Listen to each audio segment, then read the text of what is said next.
In the dim glow of a secure military base at dusk, a woman steps through the checkpoint. She's unremarkable, mid-30s, plain attire, no insignia or flair. The young officer at the desk glances up, his eyes scanning her ID with routine indifference.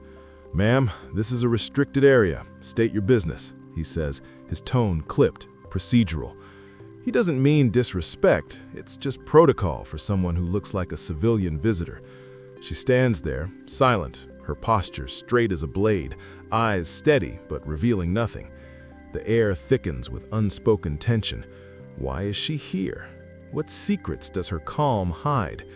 He gestures for her to wait, turning to his screen, unaware that he's in the presence of a ghost from classified files. Her face, ordinary, forgettable, is a mask forged in shadows. But beneath it simmers a history of missions that altered the course of nations. Espionage not of bullets, but of whispers and waits, the kind that saves lives without fanfare. As seconds stretch, her silence screams danger, not to him, but to the enemies she's buried in the past. This isn't just a woman, this is a legend disguised as nothing. And in that moment of quiet dismissal, the viewer senses it. Something monumental is about to unfold. A story of intelligence so profound it reshapes reality. Hold on, because what comes next will redefine heroism. What if the most powerful people in the world are the ones you've never noticed? Have you ever dismissed someone only to learn they held the keys to secrets that could change everything? Who is this woman really, and why does her silence feel like a weapon? The sun dipped low over the sprawling grounds of Fort Meade, Maryland, headquarters of the National Security Agency. It was a crisp autumn afternoon in 2026, the kind where the wind carried the faint hum of encrypted transmissions from hidden servers below. Guards patrolled with measured steps, their rifles slung low, eyes scanning for anomalies in a world built on vigilance. Amid this fortress of secrets, the woman approached the main administrative building. Her strides were even, unhurried, as if she belonged to the landscape itself. No briefcase, no uniform, just a simple coat over civilian clothes, her hair tied back neatly, face devoid of makeup or expression. Inside, the lobby echoed with the soft clicks of keyboards and muffled conversations. Security protocols were ironclad, badges scanned, identities verified. The young officer, Lieutenant Marcus Hale, fresh from the academy at 28, manned the reception. He'd been on duty for months, handling clearances with the precision drilled into him. When she presented her ID, a nondescript visitor pass, he nodded curtly. "Purpose of visit?" he asked, his voice neutral, following the script. She replied softly, "Consultation with Director Ellis." He typed it in, cross-referencing databases. A minor flag popped up, nothing alarming, just a note for escort. "You'll need to wait here, ma'am. Someone will collect you shortly." He pointed to a row of chairs, his attention already shifting to the next task. It wasn't rudeness, it was efficiency, in a place where time was a commodity. She complied without protest, seating herself with perfect poise, her hands folded in her lap, gaze fixed on a distant wall adorned with framed commendations. No fidgeting, no sigh of impatience. To any observer, she was invisible, a temp perhaps, or a low-level analyst, but in her stillness lay a discipline honed over years. Hale glanced her way once, noting her composure, but dismissed it as civilian nerves. He had no inkling of the storms she navigated, the lives hanging on her unyielding calm. As minutes ticked by, the room's atmosphere grew subtly charged. Why such restraint? What trials had forged this unbreakable facade? Nearby, analysts hurried past, clutching tablets with redacted reports. The base pulsed with the rhythm of global surveillance, satellites tracking threats, algorithms sifting data. Yet she sat apart, an enigma in plain sight. Hale's radio crackled with a routine update, pulling his focus. He offered her a polite nod, but his mind wandered to his own ambitions, promotions, field assignments, unaware that the woman before him embodied the pinnacle of what he aspired to. Her eyes, though, held a quiet intensity, scanning the room not with suspicion, but with habitual observation. Details noted: exits, faces, patterns, habits from a life where oversight meant survival. The door to the inner offices swung open occasionally, admitting high-clearance personnel. Each time she remained unmoved, her breathing steady. Hale, sensing no urgency from her, busied himself with paperwork, but a subtle tension built, like the calm before a classified briefing. What was her connection to this place? Why did she accept the weight without question? The answers lurked in her past, a tapestry of sacrifices unseen. As the clock advanced, the scene begged a deeper probe. Who dismisses a shadow only to find it casts over empires?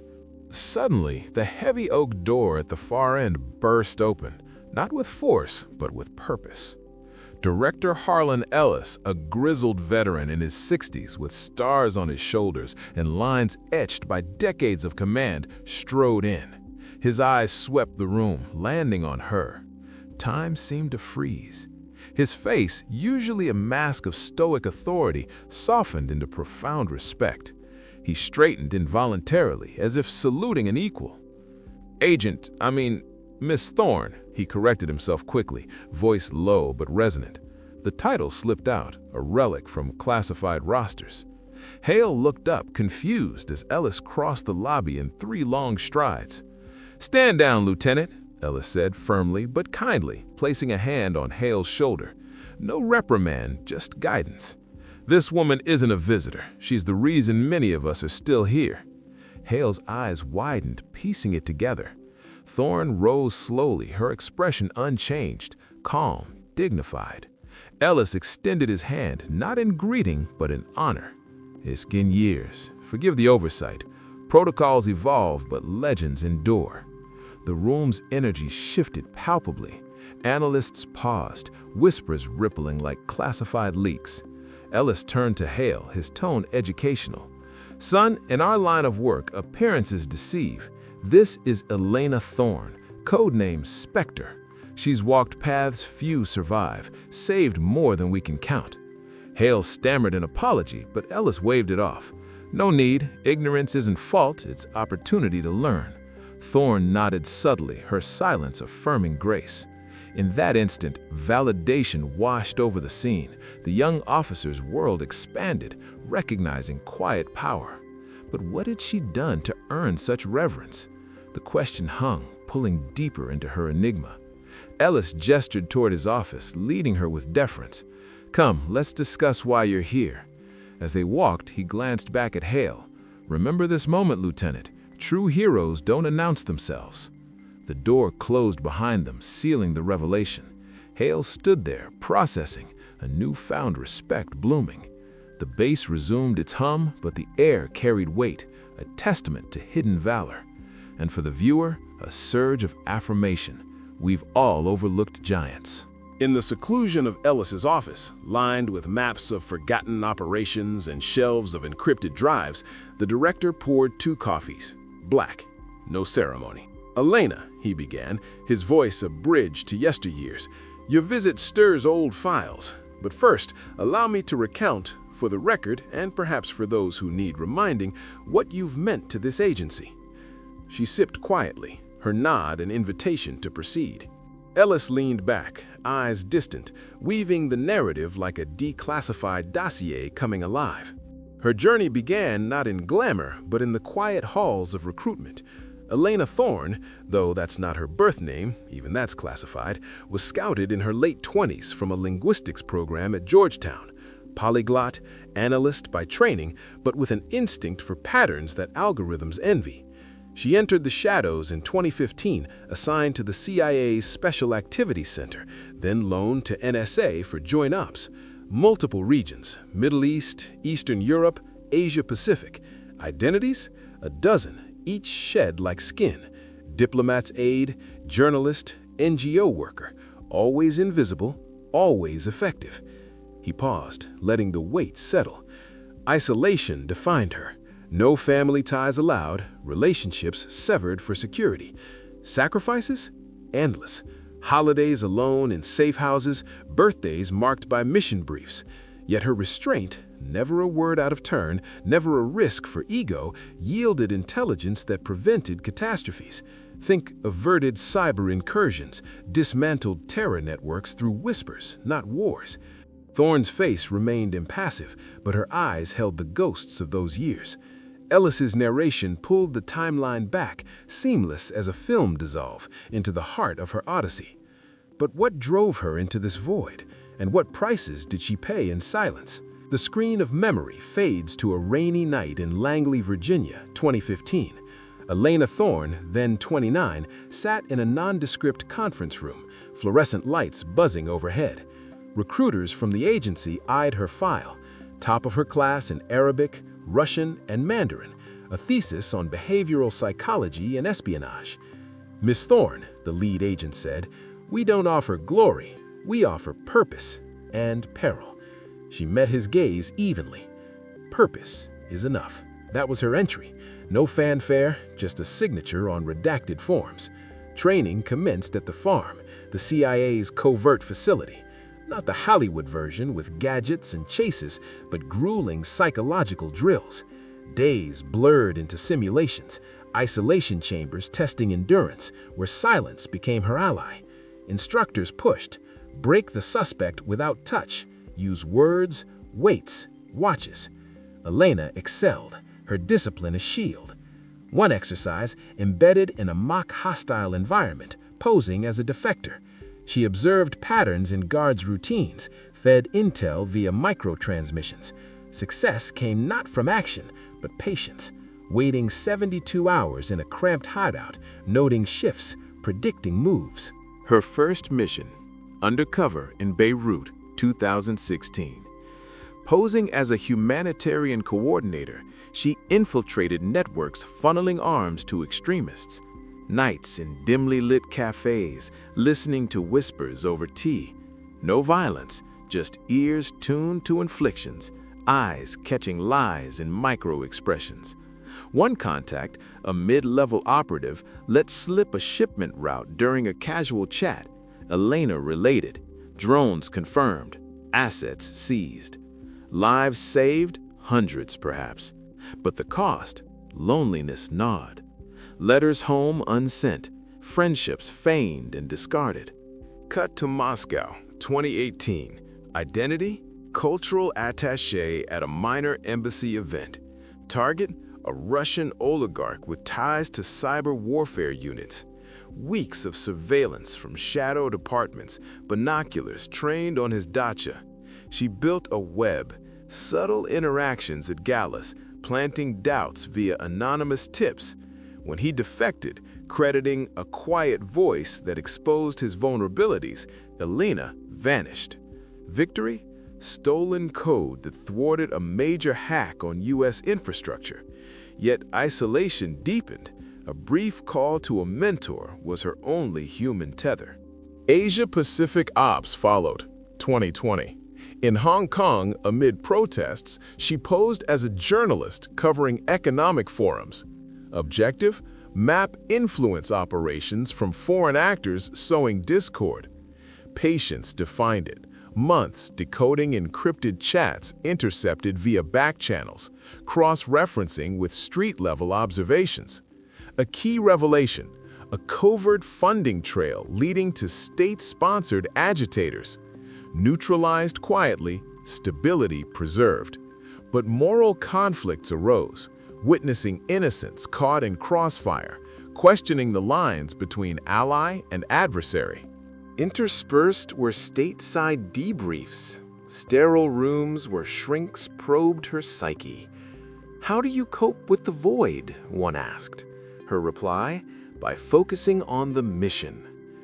Many cliffhangers punctuated her path, like the night in Prague, 2019, tailing a double agent through fog-shrouded streets. Heart pounding, she evaded pursuit not with speed, but by melting into crowds, using architecture as camouflage. Intel gained, a plot to assassinate a diplomat. Averted. Each success layered restraint, each wait built suspense. Deeper into Europe, 2021, Berlin, undercover as an art dealer. Target network, human traffickers masking as logistics firms with intel ties to rogue states, surveillance marathons, bugs planted in galleries, conversations parsed for codes. One breakthrough? Overhearing a deal in a back room, coordinates for a shipment. Relayed, intercepted, dozens freed. But the toll? Fabricated backstories eroding her sense of self. Who was Elena anymore? A ghost among ghosts. By 2023, missions escalated. In Tehran, as an NGO liaison, she navigated minefields of deception.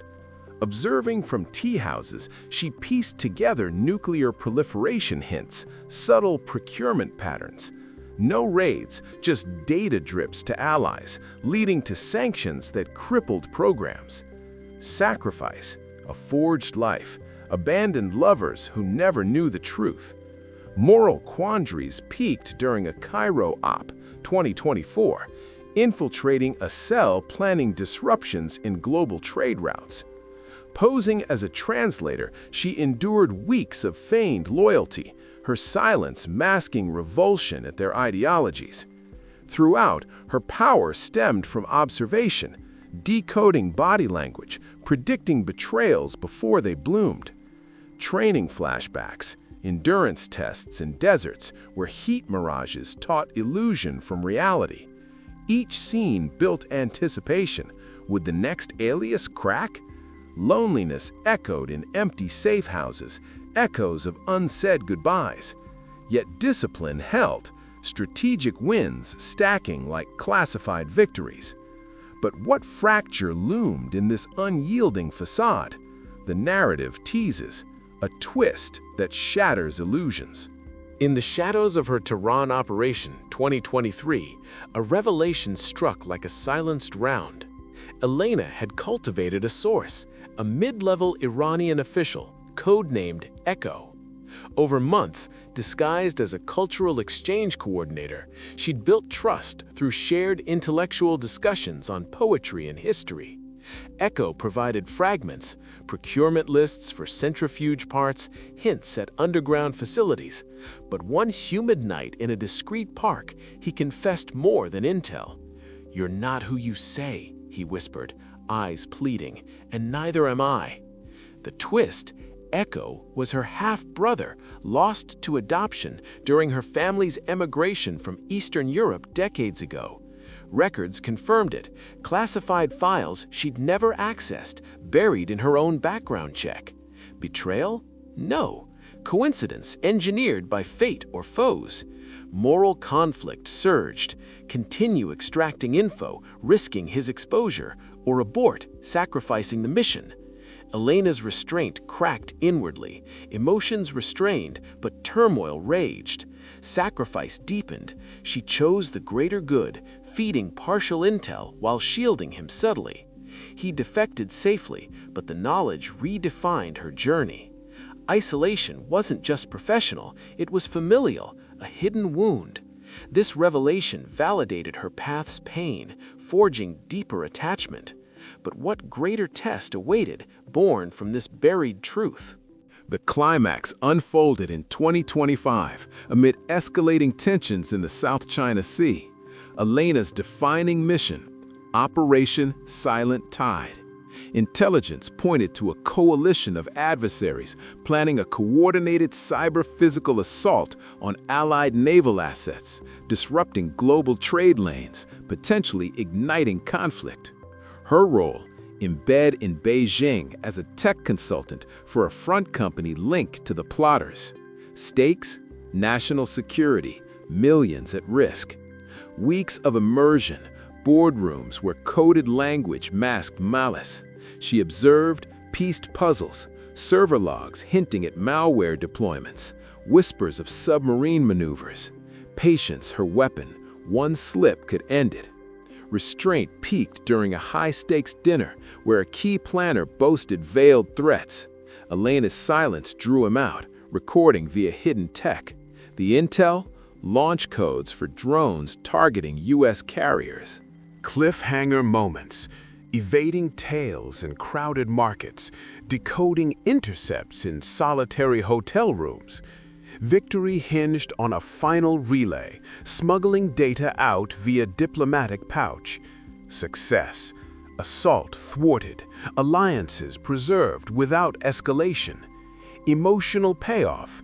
In debrief, she learned her half-brother's defection intel intertwined, saving echoes of family. Restraint triumphed. Intelligence over impulse. A legend cemented. Back in Ellis's office, present day, the narrative circles home. Hale, summoned discreetly, listens from the doorway. That's her story, Ellis concludes. Hale's face reflects awe, processing the truth. Thorne speaks softly. It's not about recognition, Lieutenant. It's about duty. Her grace humbles him. No lectures, just example. The bass outside hums on, unaware of the quiet heroism within. Respect restored, legends linger unseen. In the end, Elena Thorne's tale teaches, never judge by the surface. Real heroes operate in silence, their sacrifices the unseen pillars of our world. They walk among us, ordinary faces hiding extraordinary valor. How many such legends pass unnoticed daily? Reflect on that. If this story moved you, hit like to honor quiet warriors. Comment below, have you encountered a hidden hero? Subscribe to Military Stories for more cinematic narratives of intelligence and sacrifice. Your support keeps these legends alive.